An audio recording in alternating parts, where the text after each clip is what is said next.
Hello, everybody, and welcome to today's event, Top 5 Reasons to Join GRESB in 2023 APAC. My name is Trey Archer, and I'm the Business Development Director for GRESB here in Asia. And we're very excited to have you join us for this very informative session today. So we imagine everybody attending today's webinar is in the same boat. Many of you have probably spoken with your investors about doing GRESB or seeing your industry peers talk about their GRESB performance on social media, and have probably had conversations with myself and other GRESB representatives on the call today about signing up for the benchmark. And with the portal just opening on April 1st of this year and closing in just under 3 months on July 1st, we understand that the decision to join a global benchmark is an important one. So we want you to feel supported and confident about your decision. And that's why we're here, to support you on your ESG journey. So our agenda today is fairly straightforward and divided into 2 parts.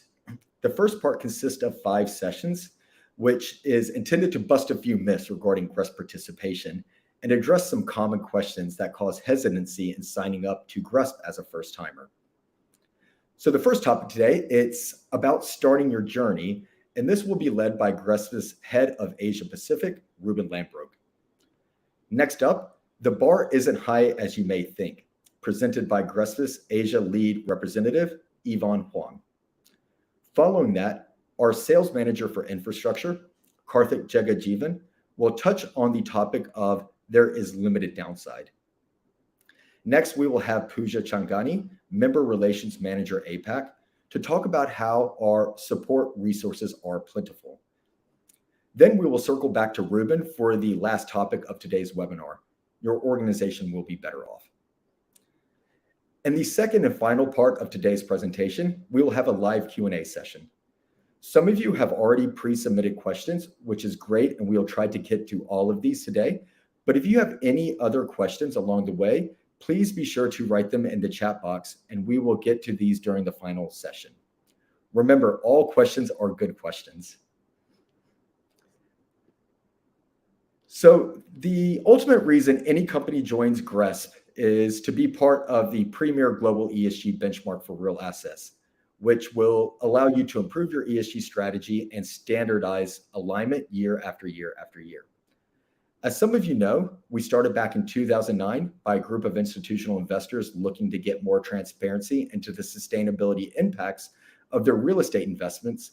But over time, we grew enormously to encompass nearly 2,000 participants with over 150,000 assets from across 74 countries reporting to GRESB in 2022.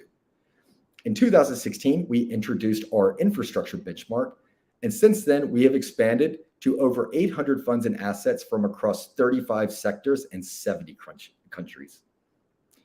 As you can see, thousands of your peers are already doing GRESB, reaping the benefits of attracting investments from our 170 plus investment members, receiving lower cost of capital from banks in the form of SLLs, sustainability-linked loans, and doing their part in creating a more sustainable future for us and our future generations.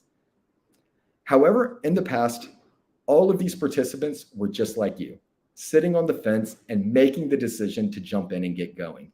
And that's totally normal and understandable, but that's why we're here today. So that said, let's kick things off, and I'll pass the mic down under to our Head of Asia Pacific, Ruben Lambrook. Ruben, over to you.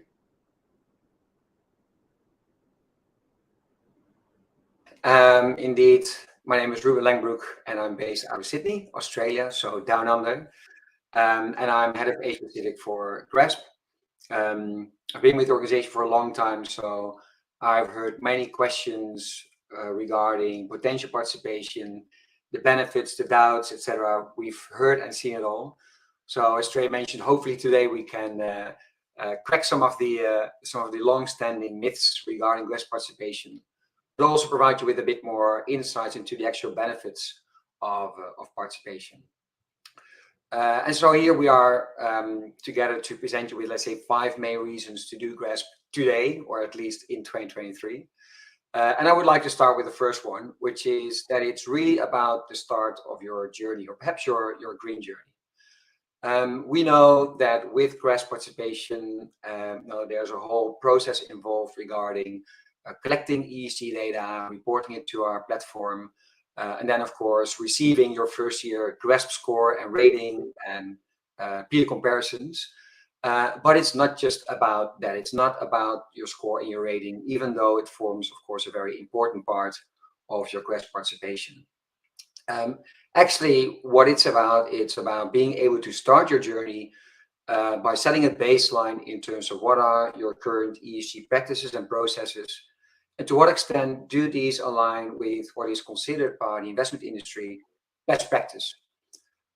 So the GRESB assessment and the standards on which the assessments are based really give you a view to see, what are you doing in terms of ESG practices, policies, processes, actions within your organization, and of course downstream to the portfolio and assets that you manage, but also to compare yourself with your peers and see what they're doing, and then learning from what your peers are doing in terms of best practices or common practices, and adopting those to allow you to do better. So it's really about how you perform. And if we look at the next slide, it's also very, we've shown and we've seen that it's working. This annual benchmark that really drives participation first and foremost to understand what you're doing. But importantly, it allows every participant that starts for the first time to understand where they are, and then to learn from what their peers are doing and do better. So what you can see in this slide is the cohort of first-year participants every year. And it indeed shows that each of them are structurally able to improve their ESG performance year after year. But of course, it starts by jumping on board of the GRESB train first. And also what I like about this graph is not just that there's an increase in performance on ESG, but also, which is very core to our mission, where we are able to convey and share best practices from the leaders back to the rest of the industry. It allows everyone to adopt these practices and actually start at an increasingly higher level, and that's what this is shown in the graph as well. So yeah, I would say it's really about starting your journey. Come on board. We'll lead you along the way. There's a very clear roadmap and navigation towards becoming a GRESB leader. But yeah, so don't get over anxious about your first year GRESB score and rating. I think that's core to our message there. I think now it's time to bust our first myth. So if we hear like, oh, if we score poorly the first year, we have to explain it to our stakeholders and specifically our investors that are GRESB members. But yeah, we fear that they might not want to talk to us because we did a poor job. We cannot emphasize enough that that's not how it works. It's not the reality.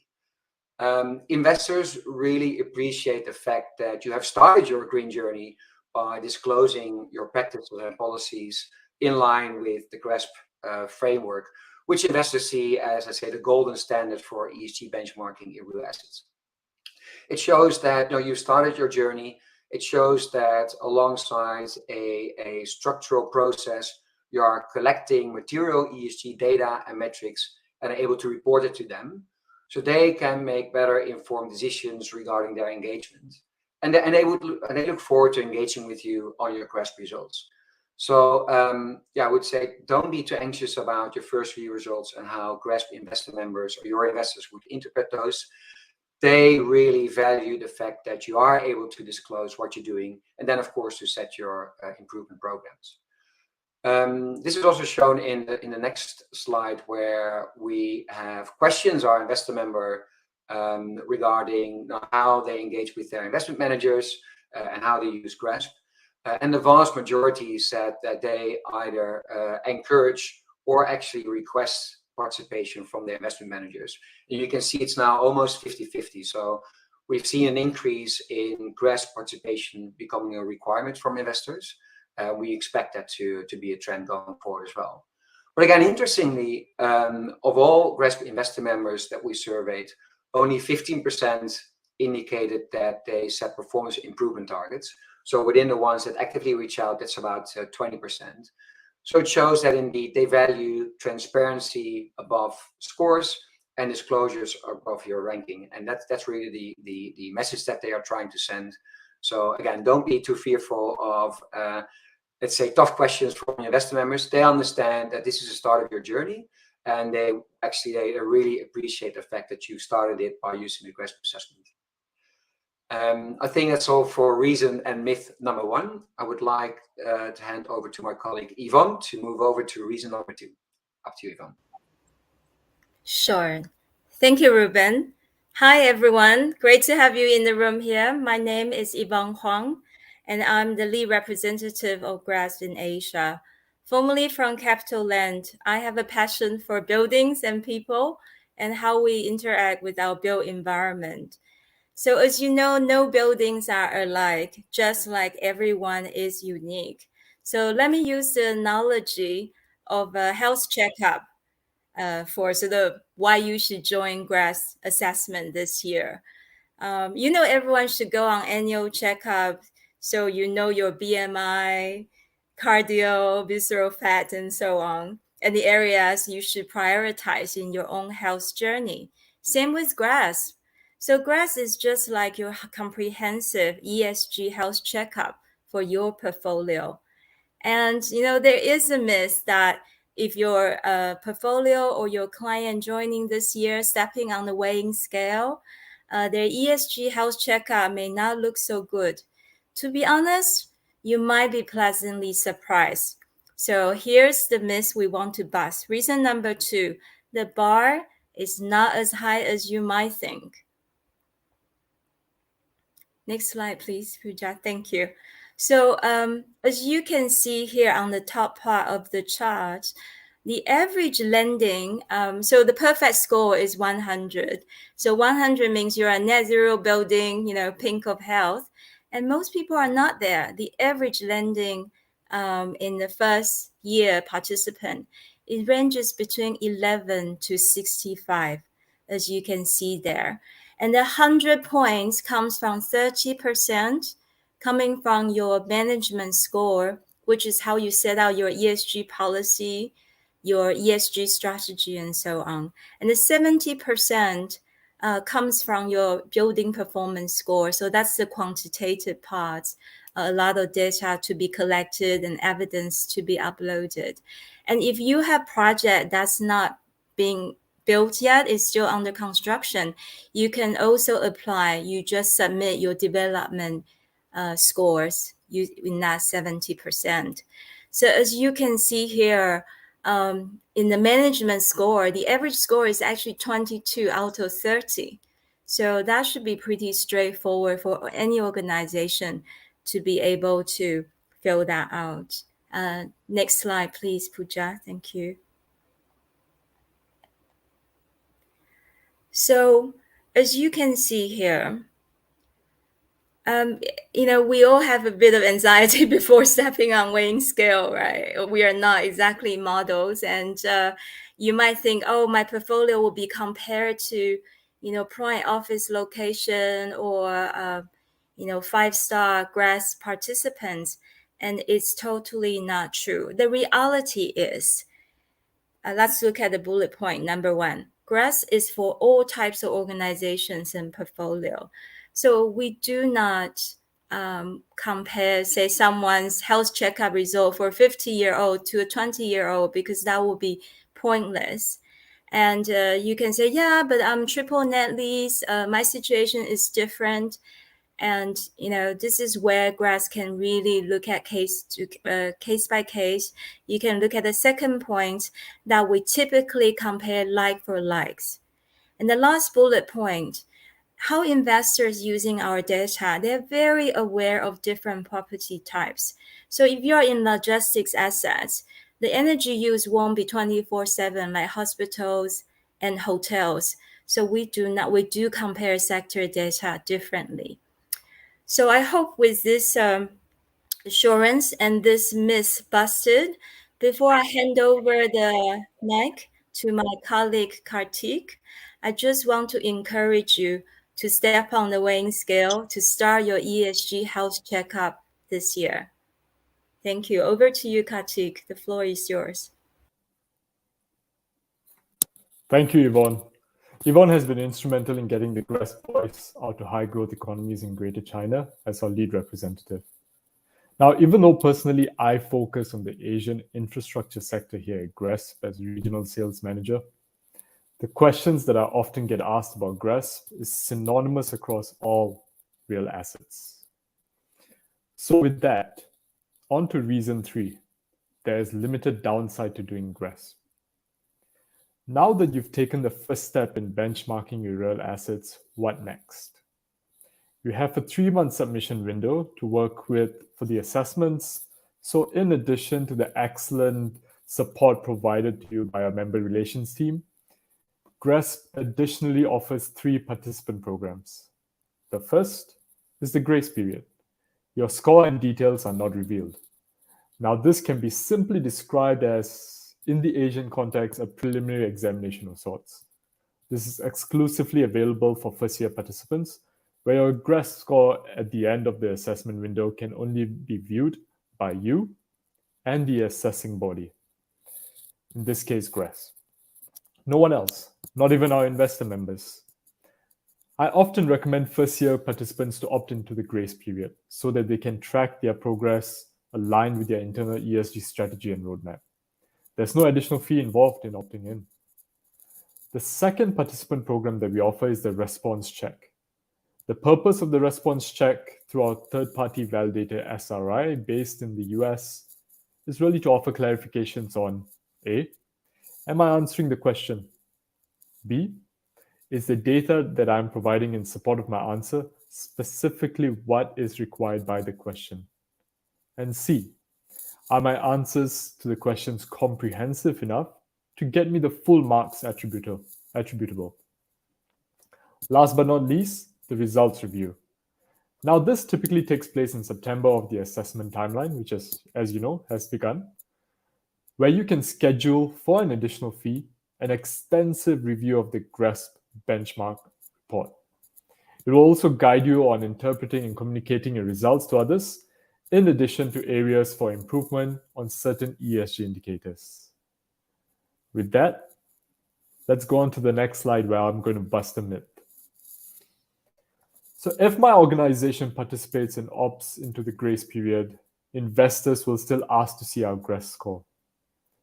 The reality is as such. What investors really want, and this comes from GRESB's network of over 170 institutional investors with over $50 trillion of assets under management, is for organizations to take the first step in collecting, quantifying, and disclosing material ESG data.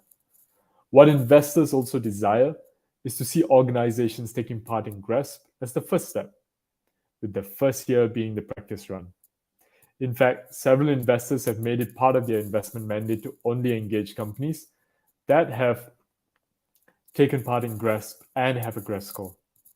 They are fully aware that the first year is really, as I've mentioned, a practice run for organizations.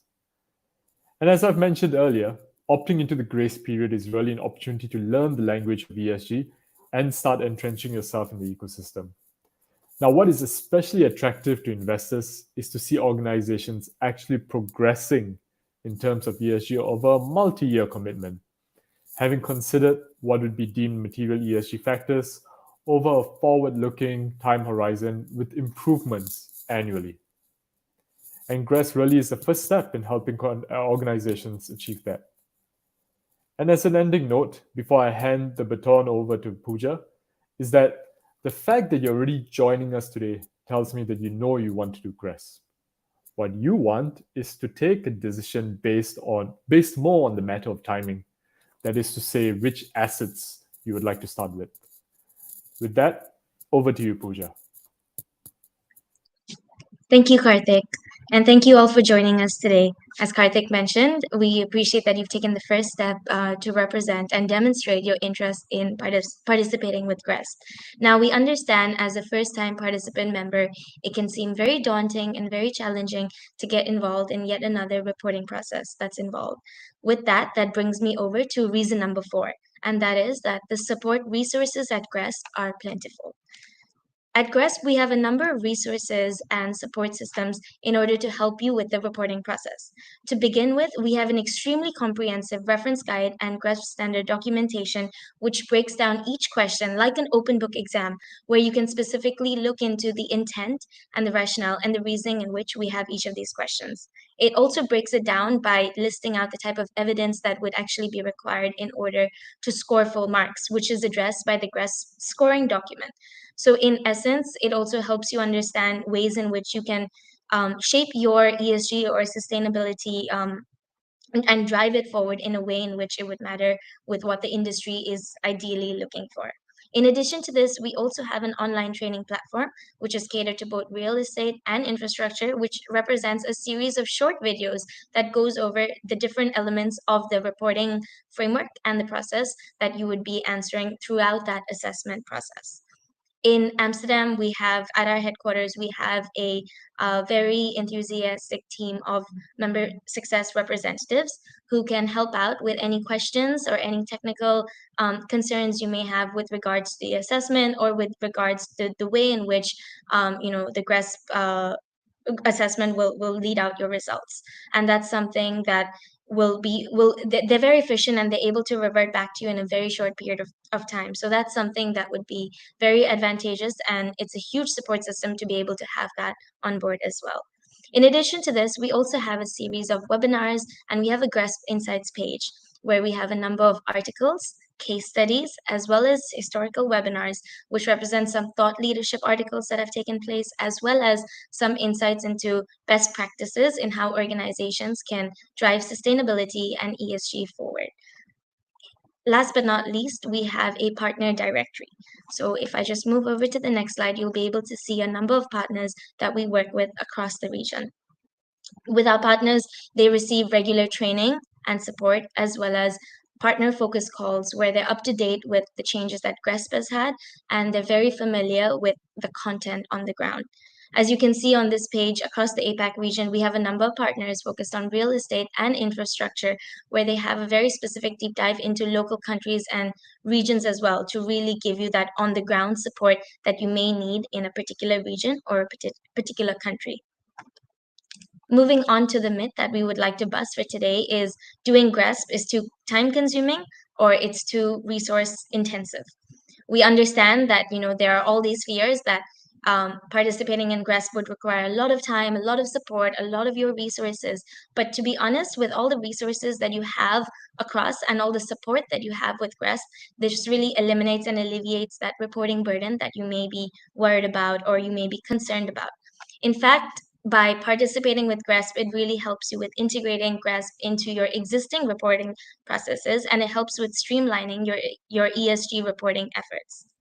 After the first year of GRESB reporting, the majority of indicators would actually be pre-filled into your assessment processes. So it alleviates, again, that additional reporting fear that you may have that, okay, if I do this in the first year, I need to refill everything for the second year. But actually, the first years of reporting may seem the most challenging, but every year after that becomes so much easier because we have this pre-filling function, which saves a lot of time on your end as well. Last but not least, it really allows you to establish a baseline for your ESG performance and set goals for improvement, which in return can lead to long-term cost-saving benefits. As we know, we can never improve what we don't measure, and by participating in GRESB, you're able to identify areas in which you can really do better and really improve your overall ESG performance. With that, and with further ado, I would like to pass it over back to Ruben, who will go over the fifth reason. Awesome, thank you, Pooja. So reason number 5, the last already, your organization will be better off. Indeed, it is our mission, as we said, to provide our members or different stakeholders with actionable insights so everyone can do better. And that's exactly what participation in this year's GRESB assessments will allow you to do. As I mentioned before, it gives you insights in terms of what your peers are doing, but also how you can align with global best practices in ESG, and then, of course, take actions accordingly. It's not just an assessment or, let's say, a scorecard, but also can be used as a framework that can inform your own ESG strategies, policies, and processes. So often we hear like, oh, we're still working on our ESG strategy, so we're not ready for GRESB yet. Actually, it could be the other way around. In the absence of such strategies, determine your baseline, see where the biggest gaps are in terms of what your peers are doing or what is considered to be best practice, and then incorporate those learnings back into your strategies. We've seen that typically those kind of approaches will indeed lead to better managed assets, better organizations, and of course happier stakeholders. And perhaps last, because GRESB is considered to be the golden standard of ESG within the real asset investment sector, it really helps you expand your exposure to investors globally. To give an indication, nowadays we have about 200 investor members that subscribe to our data, representing over $60 trillion in institutional capital that is seeking green investments in either real estate or infrastructure portfolios and assets. So we've seen the graph before. The vast majority is actually reaching out to their investment managers and either encouraging or requiring GRESB participation. So again, participation really allows you to open, let's say, open your exposure to a large number of institutional and some real estate investors, both equity and debt providers around the globe. So I would say, yeah, participation is a win-win-win, as we've heard from other colleagues as well. So perhaps time to bust our last myth of today, which is, so we often hear that there's no tangible benefit beyond getting a GRESB score and rating. Obviously, totally not true. ESG practices can definitely enhance your organizations and portfolios' resilience, but also allow you to incorporate better risk identification, management, and mitigation processes at the same time. Think of, especially in light of climate change, reputational risk, physical risk, as well as transition risk, but also, again, looking at best practices in terms of how those risks are being managed and mitigated by your peers. And typically, this will result in increased stakeholder confidence that you are adhering to best practices and doing the right thing for your stakeholders, including your investors. But even then, to be honest, one of the most asked questions that we all receive is when we try to convey the benefits of GRESB is like, yeah, sure, we want to be green and we might consider participation, but bottom line, what's in it for us? Which is a great question. I mean, as investment managers investing on behalf of your investors, that's a question that you always need to ask. Like, what's in it? What's the impact on either your financial risk or your financial returns? I think it's safe to say that by now there's a large body of evidence that shows that there is a positive correlation between financial performance on one hand and ESG performance on the other. And that includes a number of studies that were done that use GRESB data, for which the most recent one is shown here, applicable at least to the Asia Pacific region. That indeed shows that non-listed real estate funds, on average, had quite a strong uptick in returns linked to their increase in GRESB performance year on year.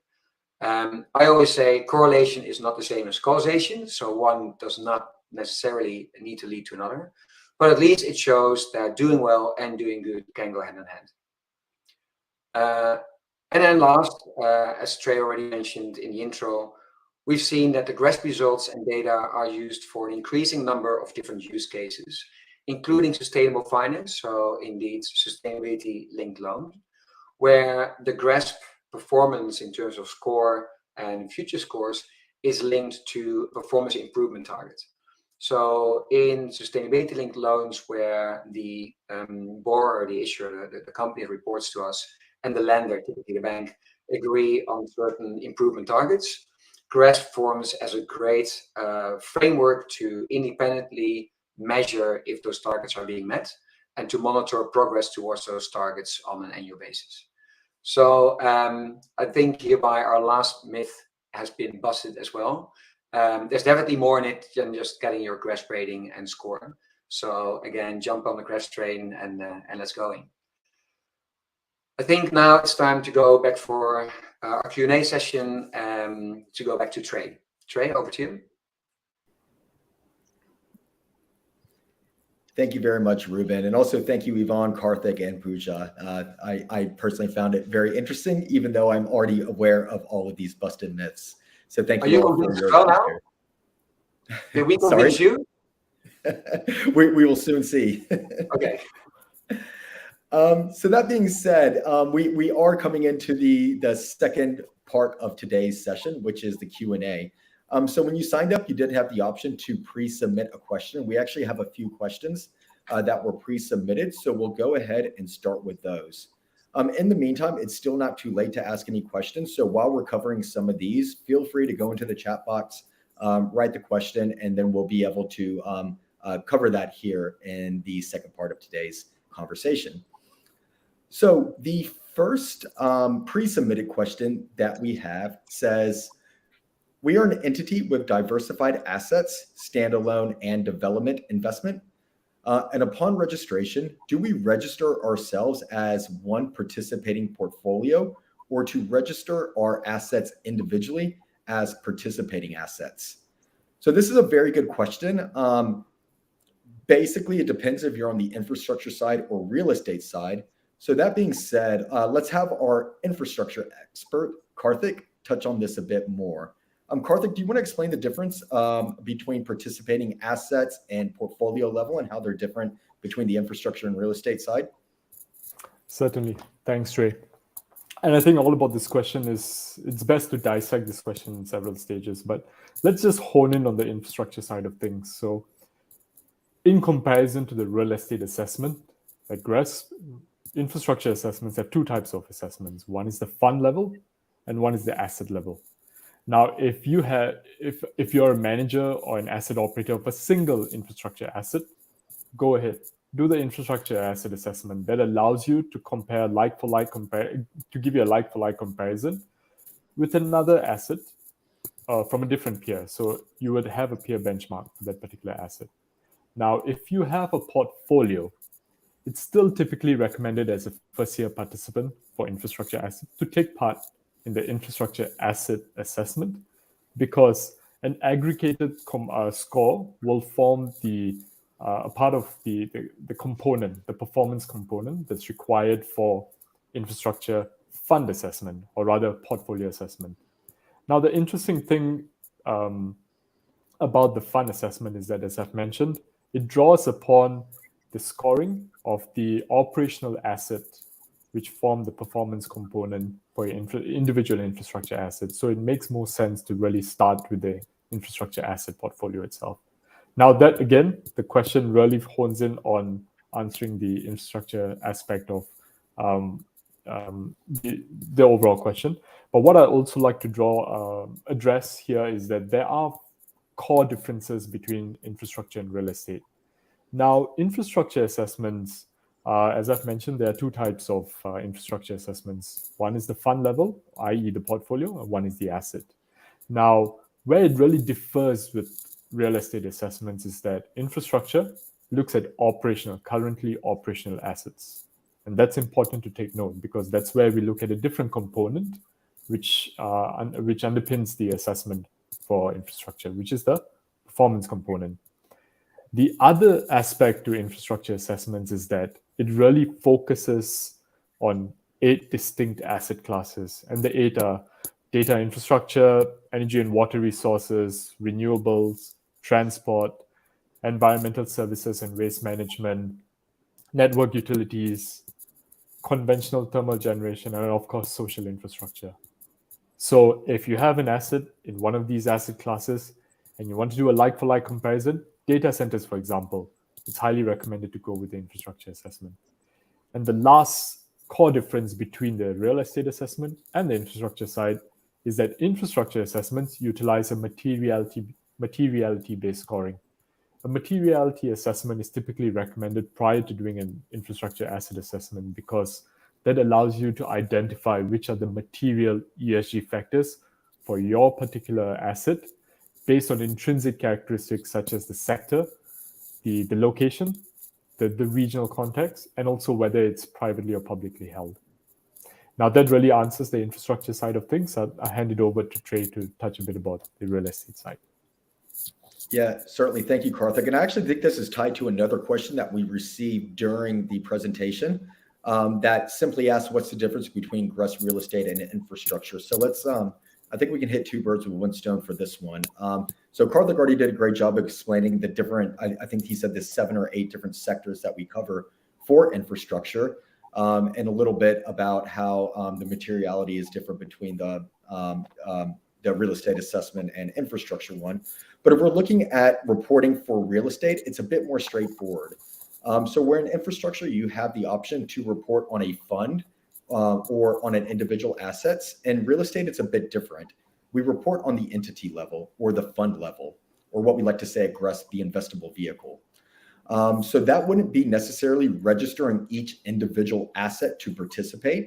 It would be registering your fund or your REIT or your private fund to report to GRESB, and all of those underlying assets that fall under that fund or that vehicle, you'll of course report on the data for those assets, but that will all be aggregated into the fund level, and that's what you will see on your final GRESB assessment. So there is a bit of a nuance there, and I hope that answers your question. And I also hope it explains or answers a bit more on the second question that we have of what's the difference between the real estate assessment and infrastructure one as well, where infrastructure covers those 7 or 8 core sectors, while real estate is mostly looking at residential, office buildings, operational assets, developmental assets as well, etc. Great. So question number 2 states, how does the scoring and rating determine where we stand in our ESG performance? So this is a very interesting question. I'll just go ahead and briefly touch on this very quickly. So when you see your GRESB assessment, this is the same on the infrastructure assessment or the real estate one. You'll see that the first scores you see, there are 3. You have your total global score, which is 1 out of 100, 100 being the highest. Then you also have your GRESB star rating, which the lowest star any entity or fund or company can get is 1 green star, and the highest is 5. So based on your total score, 1 out of 100, if your total score is in the top 20th percentile, then you will get 5 green stars. If your total score is in the top 40th percentile globally, you get 4 green stars. In the top 60%, 3 green stars, et cetera, et cetera. Then the last score or rating that we have in GRESB is your peer benchmark group. So your peer benchmark group is looking at similar companies or funds that are in a similar geographical region, a similar listed or non-listed status, and also similar asset class.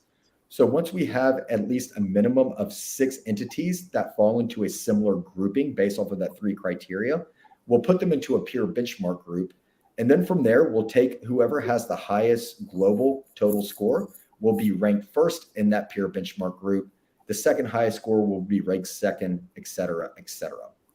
So when you ask how does scoring and rating determine where we stand in our ESG performance, there's really 3 main different ratings or indicators that we have in GRESB that will show how you stand overall in ESG right off the back on the first page of your assessment. If you want to break it down just a bit more as well on the real estate side, on the performance and the performance component, in the standing investment benchmark, we can see that E, the environmental side, is around 60% of your total score, while S and G are both around 20% of your total score. And then on the development side, it's around 50% is on the E, while the remaining S and G both constitute as around 25% for your total score. Great. So I hope that answers your question. We do have another one. And this one states, a compliment, great stats on the correlation of fund returns and GRESB score improvements. So thank you very much. And the question is, what study is NUS 2021? So Ruben, I think we just got done speaking about this. So I'll pass this over to you if you just want to provide a bit more insight on some of those case studies. Yeah, we can definitely share the studies that have used GRESB data before. So I think the first couple of studies, they're at least half a decade old, that looked both at non-listed property funds in Europe another one at listed REITs globally, which was done by an academic institution in the US. And both indeed showed the positive correlation already back then. Obviously, nowadays we have a much longer track record and many more data points because we have increased our coverage of the real asset industries. And it's great to see that that positive correlation still exists. This particular study was done by University in Singapore and only focused on non-listed property funds globally as well. And I think the slide mentioned for any 10 points increase in GRESB score, that correlated with a 0.85% increase in return. So again, it's difficult to provide evidence for causation, but at least there's quite a strong correlation.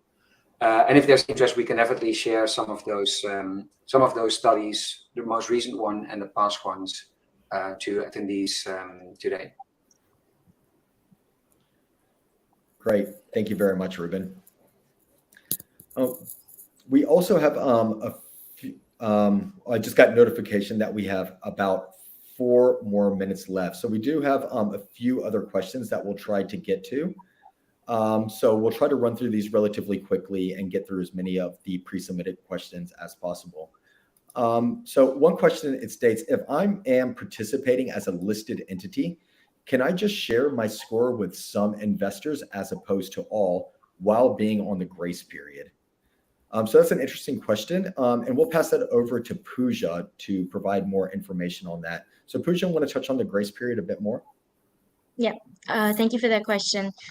So as Karthik had explained, the grace period works in a way in which to sort of protect yourself in the first year of participating. We understand that in the first year, you're sort of getting familiar with the GRESB submission process. You're getting familiar with the type of questions that are being asked and how our third-party validator SRI actually scores and provides that overall score with the data that you're providing. So essentially, the grace period applies to all first-year participant members, and it's an option where you can choose to exercise it, where your scores will remain confidential for the first year scores will remain confidential then, but even in every future year of your report, the first year score will always be hidden. So no investor members will ever be able to see that. On the second part of the question addressing the listed entity, so we have investor members who are able to request and look at your data. So if you are a listed entity, we have real estate and infrastructure listed members, and we have real estate and infrastructure non-listed investor members where they can have access to these respective data sets. Now, if you are a listed entity and we have a investor member that subscribes to the listed data sets after the first year, so after the first year of reporting with a grace period, they can have access to your with your scores being on it, they can actually have access to your report, but they can never access anything that has been showcased in the first year reporting if you have chosen to exercise that grace period option. I hope that helps clarify. Perhaps to add to that, Pooja, so if your first year results look fine, you are still able to lift the grace period if needed. So if you change your mind, say, hey, no, we did great the first year, which you probably will, you have the option to lift the grace period, and then that will allow all your investors to actually access your results by the portal. So that option always is available as well. Great. Thank you so much. I think we have just time for one more question. So we just had another question come in, and I think this will be the last one of the day. So we might go just a minute or two over. But this question states, hello, I would like to ask about the rise in occupancy and consumption after the post-COVID, the post-COVID situation will affect our GRESB score. So thank you very much for that question. And I think, Yvonne, we haven't heard from you, so we will go ahead and pass this question to you. Any insight on that, Yvonne? Sure. So according to our 2022 assessment surveys, so globally, disappointingly, there is post-COVID bounce back for everyone. However, the bounce back is not significant, showing a lot of companies have been doing a lot to mitigate that energy use or water use increment as well. So again, because it's a huge database and we only focus on real estate and only infrastructure, so the stability of the data is quite stable, and that's why investors like the transparency of our data. I hope that answers your question, George. I'm happy to discuss further after this forum.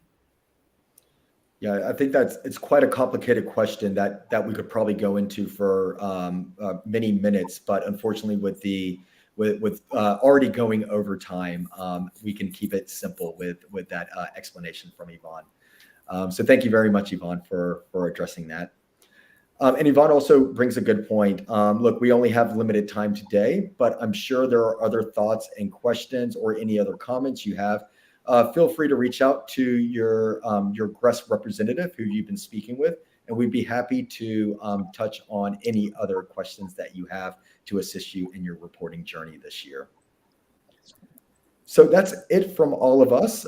We'd like to thank you all for joining today, and I hope, which was a very insightful session, and also this myth-busting session to be able to really prepare you for your 2023 GRESB infrastructure or real estate assessment. Thank you very much, and best of luck to you.